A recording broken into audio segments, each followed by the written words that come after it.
ದೇವರ ಪರಿಶುದ್ಧವಾದ ನಾಮಕ್ಕೆ ಸ್ತೋತ್ರ ಉಂಟಾಗಲಿ. ತಿರುಗಿನೊಂದು ಆವರ್ತಿ ಆಸರೆ ಟಿವಿಯನ್ನು ವೀಕ್ಷಿಸ್ತಾ ಇರುವಂಥ ನಿಮ್ಮೆಲ್ಲರನ್ನ ದೇವರು ಧಾರಾಳವಾಗಿ ಆಶೀರ್ವಾದ ಮಾಡಲಿ. ಈ ಕಾರ್ಯಕ್ರಮವನ್ನು ನೀವು ವೀಕ್ಷಿಸ್ತಾ ಇದ್ದೀರಾ, ಒಳ್ಳೆ ಫೀಡ್ಬ್ಯಾಕನ್ನು ಹೇಳ್ತಾ ಇದ್ದೀರಾ. ದೇವರು ನಿಮ್ಮನ್ನು ಧಾರಾಳವಾಗಿ ಆಶೀರ್ವಾದ ಮಾಡಲಿ. ಈ ಸಮಯದಲ್ಲಿ ಕೂಡ ಒಂದು ವಿಷಯವನ್ನು ನಾವು ಧ್ಯಾನ ಮಾಡಲಿಕ್ಕಿದ್ದೇವೆ. ಯೆಹೋವ ಮೆಕಾದೇಸ್. ಯೆಹೋವ ಮೆಕಾದೇಸ್ ಎಂಬಂಥ ಪದದ ಅರ್ಥ ನಿಮ್ಮನ್ನು ಪರಿಶುದ್ಧ ಮಾಡುವ ಯೆಹೋವನು. ಇದಕ್ಕೆ ಆಧಾರವಾಗಿ ಯಾಜಕ ಕಾಂಡ 20ನೇ ಅಧ್ಯಾಯ 8ನೇ ವಾಕ್ಯದಲ್ಲಿ ನಾವು ನೋಡುವಾಗ ನಿಮ್ಮನ್ನ ಪರಿಶುದ್ಧವಾಗುವಂತೆ ಮಾಡುವ ಯೆಹೋವನು. ಯೆಹೋವ ಮೆಕಾದೇಶ್ ಎಂಬುದಾಗಿ ಅದರ ಅರ್ಥ ಏನಂತ ಹೇಳಿದ್ರೆ ತನ್ನ ಜನರನ್ನ ಪರಿಶುದ್ಧಗೊಳಿಸುವ ಕರ್ತನು.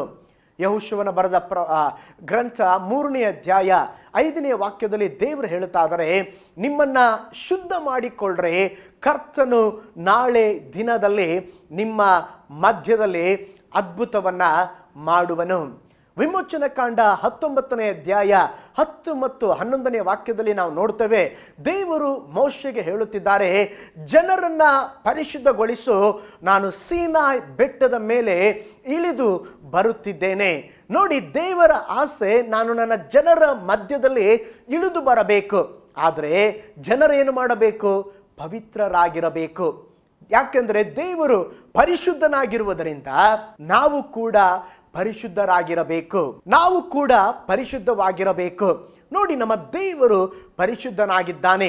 ನೋಡಿ, ಅನೇಕ ಜನರು ಕೇಳುವಂತ ಒಂದು ಪ್ರಶ್ನೆ, ಪರಿಶುದ್ಧವಾದ ಜೀವನವನ್ನ ನಡೆಸಲು ಸಾಧ್ಯನಾ? ರಕ್ಷಣೆ ಚೆನ್ನಾಗಿದೆ, ಓಕೆ, ಯೇಸುವನ್ನು ನಂಬುತ್ತೇನೆ. ದೀಕ್ಷಾಸ್ಥಾನ ಪರವಾಗಿಲ್ಲ, ಒಪ್ಪಿಸಿಕೊಟ್ಟಿದ್ದೇನೆ. ಅಭಿಷೇಕ ಓಕೆ, ನಾನು ಪಡೆದುಕೊಂಡಿದ್ದೇನೆ.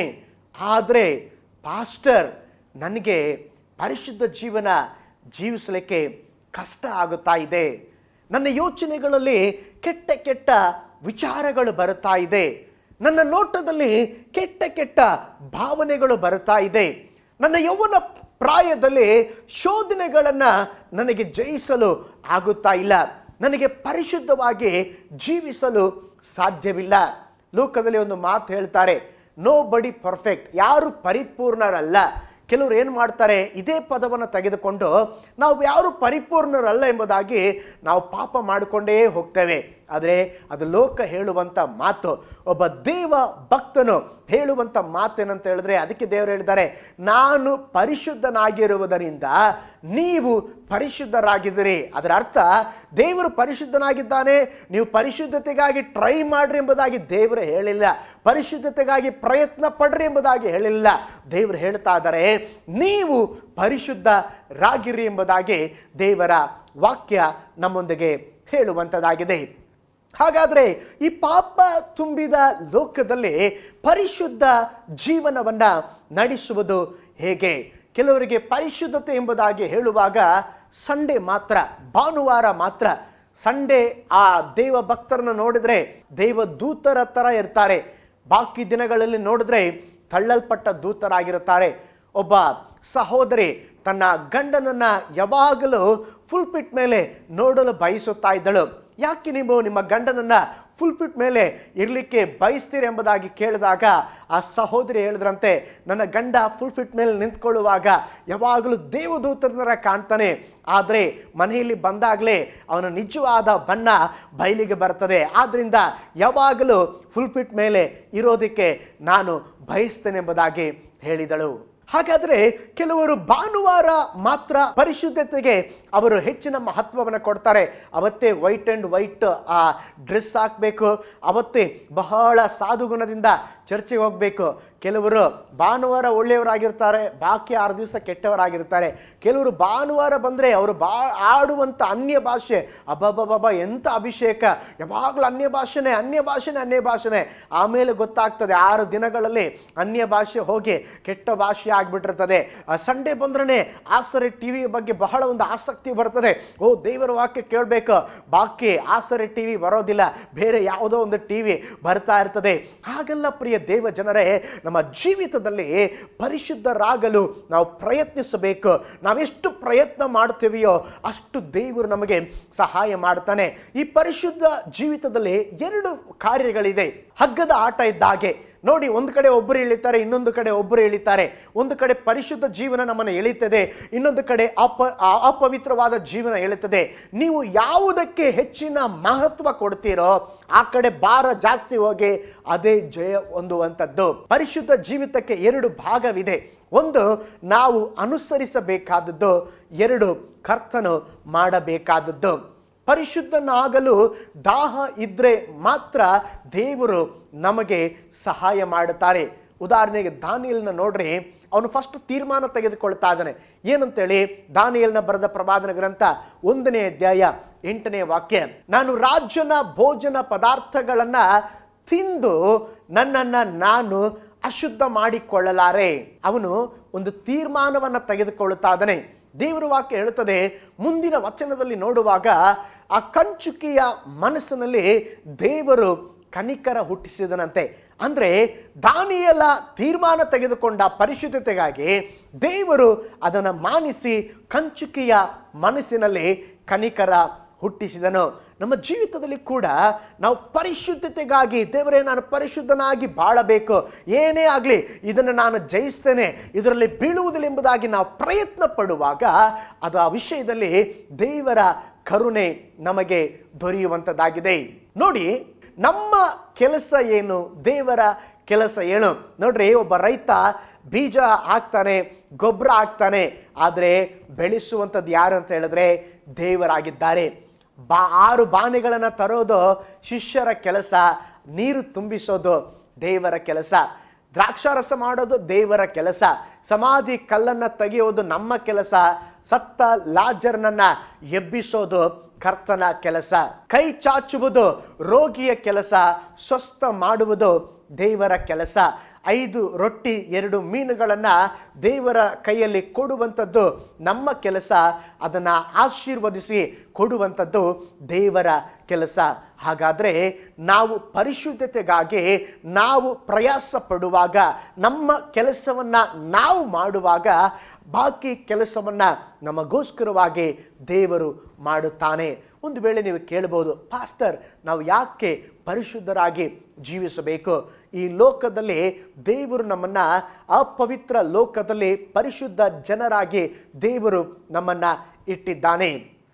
ಯಾಕೆ ನಾವು ಪರಿಶುದ್ಧರಾಗಿ ಜೀವಿಸಬೇಕಂತ ಹೇಳಿದ್ರೆ, ನಾವು ದೇವರ ಆಲಯವಾಗಿದ್ದೇವೆ. ದೇವರು ಚರ್ಚಲ್ಲಿ ವಾಸ ಮಾಡುವವನಲ್ಲ, ಕಟ್ಟಡದಲ್ಲಿ ದೇವರು ವಾಸ ಮಾಡುವವನಲ್ಲ. 1 ಕೊರಿಂಥ 3ನೇ ಅಧ್ಯಾಯ 16-17ನೇ ವಾಕ್ಯ ಹೇಳುತ್ತದೆ, ನೀವು ದೇವರ ಆಲಯವಾಗಿದ್ದೀರೆಂದು ದೇವರ ಆತ್ಮನು ನಿಮ್ಮಲ್ಲಿ ವಾಸ ಮಾಡುತ್ತಾನೆಂದು ನಿಮಗೆ ಗೊತ್ತಿಲ್ಲವೇ? ಯಾವನಾದರೂ ದೇವರ ಆಲಯವನ್ನು ಕೆಡಿಸಿದರೆ ದೇವರು ಅವನನ್ನು ಕೆಡಿಸುವನು.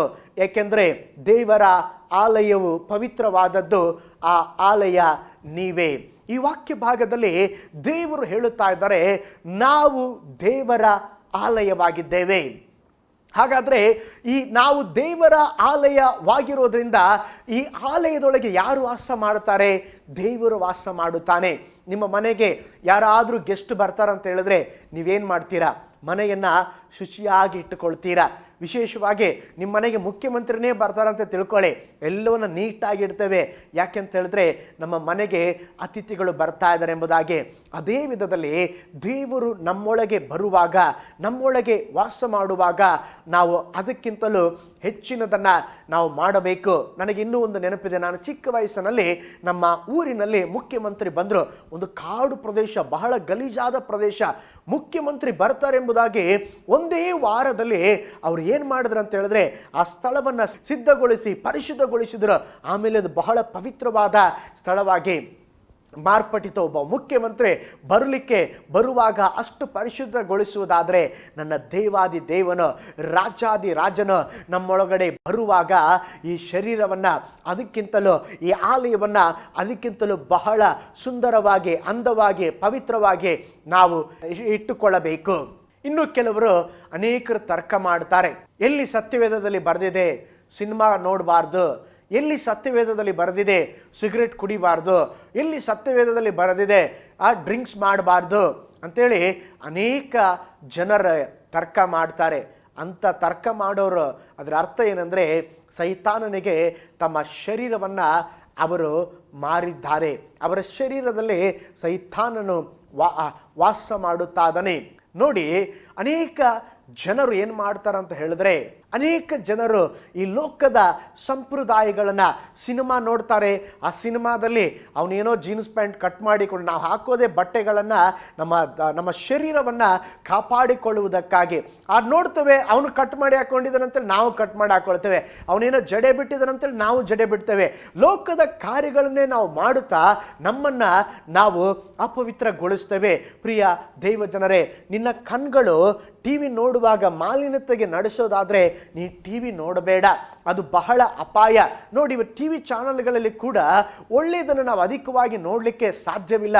ಒಬ್ಬ ಚಿಕ್ಕ ಹುಡುಗ ಒಂದು ಸೀರಿಯಲ್ ನೋಡ್ತಾ ಇದ್ದ, ಅದರಲ್ಲಿ ಆತ್ಮಹತ್ಯೆ ಮಾಡಿಕೊಳ್ಳುವಂಥ ಒಂದು ಸನ್ನಿವೇಶವನ್ನು ತೋರಿಸ್ತಾ ಇದ್ರು. ಈ ಹುಡುಗ ಏನು ಮಾಡ್ದ, ಅದೇ ಥರ ಒಂದು ಆಟ ಆಡಬೇಕೆಂಬುದಾಗಿ ಆ ಹುಡುಗನು ಹೋಗಿ ಏನು ಮಾಡಿದ ಅಂತ ಹೇಳಿದ್ರೆ ಅದೇ ಥರ ಮಾಡಿಕೊಂಡು ಆತ್ಮಹತ್ಯೆ ಮಾಡಿಕೊಂಡ ಚಿಕ್ಕ ಹುಡುಗ. ಆ ಮಾಧ್ಯಮದ ಮುಖಾಂತರವಾಗಿ ಆ ಹುಡುಗನ ಪ್ರಾಣ ಹೋಯಿತು.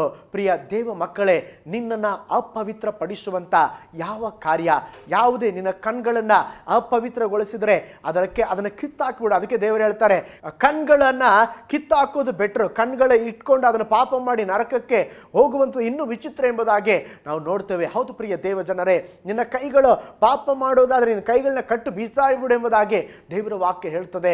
ನಮ್ಮನ್ನು ನಾವು ಪರಿಶುದ್ಧಪಡಿಸಿಕೊಳ್ಳೋಣ. ಯಾಕೆ ಅಂತ ಹೇಳಿದ್ರೆ ಈ ಶರೀರದಲ್ಲಿ ದೇವರು ವಾಸ ಮಾಡುತ್ತಾನೆ. ನೋಡ್ರಿ, ಅನೇಕರು ದೇವಾಲಯಗಳಿಗೆ ಹೋಗುವಾಗ ತಮ್ಮ ಚಪ್ಪಲಿಗಳನ್ನು ಒಳಗೆ ಹಾಕೊಂಡು ಹೋಗೋದಿಲ್ಲ, ಅಲ್ಲೇ ಹೊರಗಡೆ ಬಿಟ್ಟು ಹೋಗ್ತಾರೆ. ಯಾಕೆ? ದೇವಾಲಯ ಪರಿಶುದ್ಧರೆಂಬುದಾಗಿ. ಅದಕ್ಕಿಂತಲೂ ಈ ನಿನ್ನ ಶರೀರ ಪರಿಶುದ್ಧವಾದದ್ದು. ಅದಕ್ಕೆ ಯೋಬನು ಹೇಳ್ತಾನೆ, ನನ್ನ ಕಣ್ಗಳೊಂದಿಗೆ ನಾನು ಒಡಂಬಡಿಕೆ ಮಾಡಿಕೊಂಡಿದ್ದೇನೆ, ಪರಸ್ತ್ರೀಯನ್ನು ನಾನು ಹೇಗೆ ನೋಡಲೆಂಬುದಾಗಿ ಹೇಳ್ತಾನೆ. ಹೌದು ಪ್ರಿಯ ದೇವಜನರೇ, ನಮ್ಮನ್ನು ನಾವು ಕಾಪಾಡಿಕೊಳ್ಳೋಣ. ನಮ್ಮ ಶರೀರ ದೇವರ ಆಲಯವಾಗಿರೋದ್ರಿಂದ ನಾವು ನಮ್ಮ ಪರಿಶುದ್ಧರಾಗಿ ನಾವು ಜೀವಿಸಬೇಕಾಗಿದೆ. ಎರಡನೇದಾಗಿ, ಯಾಕೆ ನಾವು ಪರಿಶುದ್ಧವಾಗಿ ಜೀವಿಸಬೇಕು? ನಮ್ಮ ತಂದೆಯಾದ ದೇವರು, ನಾವು ಆರಾಧಿಸುವ ದೇವರು ಪರಿಶುದ್ಧನಾಗಿರೋದ್ರಿಂದ ನಾವು ಪರಿಶುದ್ಧವಾಗಿರಬೇಕು. ಯಾಜಕ ಕಾಂಡ 11ನೇ ಅಧ್ಯಾಯ 45ನೇ ವಾಕ್ಯ ಹೇಳುತ್ತದೆ, ನಾನು ಪರಿಶುದ್ಧನಾಗಿರುವುದರಿಂದ ನೀವು ಪರಿಶುದ್ಧರಾಗಿರ್ರಿ. 1 ಪೇತ್ರ 1:15-16 ಹೇಳುತ್ತದೆ, ನಿಮ್ಮನ್ನು ಕರೆದಾತನು ಪರಿಶುದ್ಧನಾಗಿರುವ ಪ್ರಕಾರ ನೀವು ಪರಿಶುದ್ಧರಾಗಿರ್ರಿ. ನಾವು ನೋಡುತ್ತೇವೆ, ನಾವು ಏಸಪ್ಪನ ಮಕ್ಕಳು, ಯೇಸು ಕ್ರಿಸ್ತನ ಆತನು ಪರಿಶುದ್ಧನಾದ ದೇವರು. ಅದೇ ಗುಣ ಸ್ವಭಾವ ನಮ್ಮಲ್ಲಿ ಕೂಡ ಉಂಟಾಗಲಿ. ಪ್ರಿಯ ದೇವ ಮಕ್ಕಳೇ, ನಾವು ತಂದೆಯಾದ ದೇವರ ಮಕ್ಕಳಾಗಿದ್ದೇವೆ. ಆದ್ದರಿಂದ ತಂದೆ ಪರಿಶುದ್ಧನಾಗಿರೋದ್ರಿಂದ, ಪರಲೋಕದ ತಂದೆ ಪರಿಶುದ್ಧನಾಗಿರೋದ್ರಿಂದ ನಾವು ಕೂಡ ಪರಿಶುದ್ಧರಾಗಿ ಜೀವಿಸೋಣ. ಮೂರನೇದಾಗಿ, ನಾವು ಯಾಕೆ ಪರಿಶುದ್ಧರಾಗಿ ಜೀವಿಸಬೇಕು? ದೇವರ ಮುಖವನ್ನು ನೋಡುವುದಕ್ಕೆ. ಇಬ್ರಿಯ ಪತ್ರಿಕೆ 12ನೇ ಅಧ್ಯಾಯ 15ನೇ ವಾಕ್ಯ ಹೇಳುತ್ತದೆ, ಪರಿಶುದ್ಧತೆ ಇಲ್ಲದೆ ಯಾರು ದೇವರನ್ನ ಕಾಣುವುದಿಲ್ಲ. ನಮ್ಮ ದೇವರು ಪಾಪವನ್ನು ನೋಡದಂತೆ ಶುದ್ಧ ಕಣ್ಣುಳ್ಳವನು. ಪಾಪವು ಆತನ ಬಳಿ ಬಾರದು. ಪಾಪವು ಇರುವುದಾದರೆ ಆತನಿಗೆ ದೊಡ್ಡ ಗೋಡೆಯಂತೆ ಅಡ್ಡ ನಿಂತು ನಮ್ಮನ್ನು ದೂರ ಮಾಡಿಬಿಡುತ್ತಾನೆ. ನಮ್ಮನ್ನು ದೇವರನ್ನ ನೋಡದಂತೆ ಅಡ್ಡ ಮಾಡುವಂಥದ್ದೇ ಪಾಪ. ನೋಡ್ರಿ, ಅದಕ್ಕೆ ಮತ್ತಾಯ 5ನೇ ಅಧ್ಯಾಯ 8ನೇ ವಾಕ್ಯ ಹೇಳುತ್ತದೆ, ನಿರ್ಮಲ ಚಿತ್ತರು ಅವರು ಧನ್ಯರು, ದೇವರನ್ನ ನೋಡುವರೆಂಬುದಾಗಿ ಹೇಳಲ್ಪಟ್ಟಿದೆ. ಪ್ರಿಯ ದೇವರ ಮಕ್ಕಳೇ, ನಮ್ಮ ಜೀವಿತದಲ್ಲಿ ದೇವರ ಮುಖವನ್ನು ನೋಡುವುದಕ್ಕೆ ನಮಗೆ ಇರಬೇಕಾದಂಥ ಮೊದಲನೆಯ ಅಂಶ ಏನಂದರೆ ನಾವು ಪರಿಶುದ್ಧವಾಗಿರಬೇಕು. ಹೌದು ಪ್ರಿಯ ದೇವರ ಮಕ್ಕಳೇ, ನಮ್ಮ ಜೀವಿತದಲ್ಲಿ ದೇವರನ್ನ ನೋಡುವುದಕ್ಕಾಗಿ ನಮ್ಮ ಜೀವಿತ ಪರಿಶುದ್ಧ ಪಡಲಿ. ನಾಲ್ಕನೇದಾಗಿ, ಸೈತಾನನನ್ನು ಜಯಿಸಲು ನಾವು ಪರಿಶುದ್ಧರಾಗಿ ಜೀವಿಸಬೇಕು. ನೋಡಿ, ಸತ್ಯವೇದದಲ್ಲಿ ಒಂದು ವಾಕ್ಯ ಭಾಗ ಹೇಳಲ್ಪಟ್ಟಿದೆ, ಆಗಿನ ಕಾಲದಲ್ಲಿ ಯೇಸು ಎಂಬ ಹೆಸರು ಹೇಳಿ ಕೆಲವರು ಮಿಸ್ಯೂಸ್ ಮಾಡ್ಕೊಳ್ತಾ ಇದ್ರಂತೆ.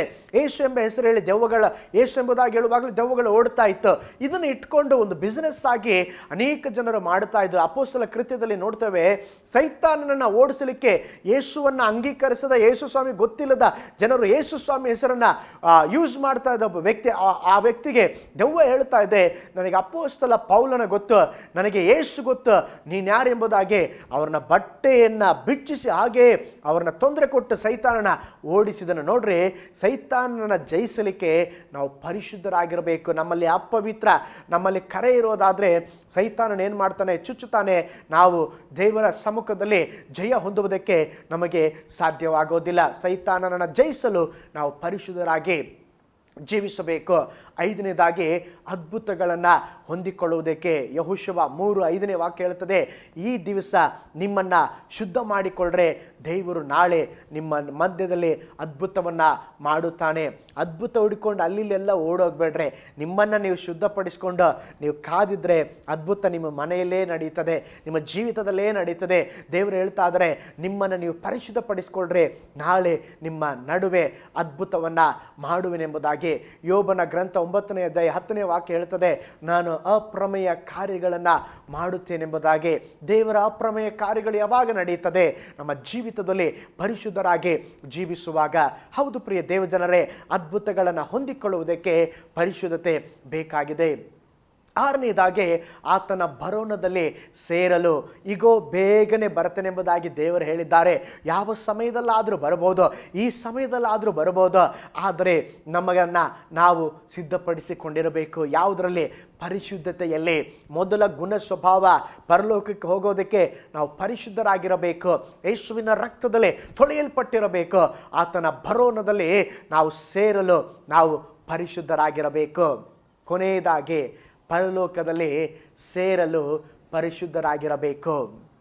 ನೋಡಿ, ಯಾವುದೇ ವಸ್ತು ನಿಮ್ಮ ಮನೆಯಲ್ಲಿ ಗಲೀಜಾದ ವಸ್ತನ್ನು ಅಥವಾ ವ್ಯರ್ಥವಾದ ವೇಸ್ಟೇಜನ್ನು ನೀವು ಬೀರೋ ಒಳಗೆ ಹಾಕಿಡೋದಿಲ್ಲ.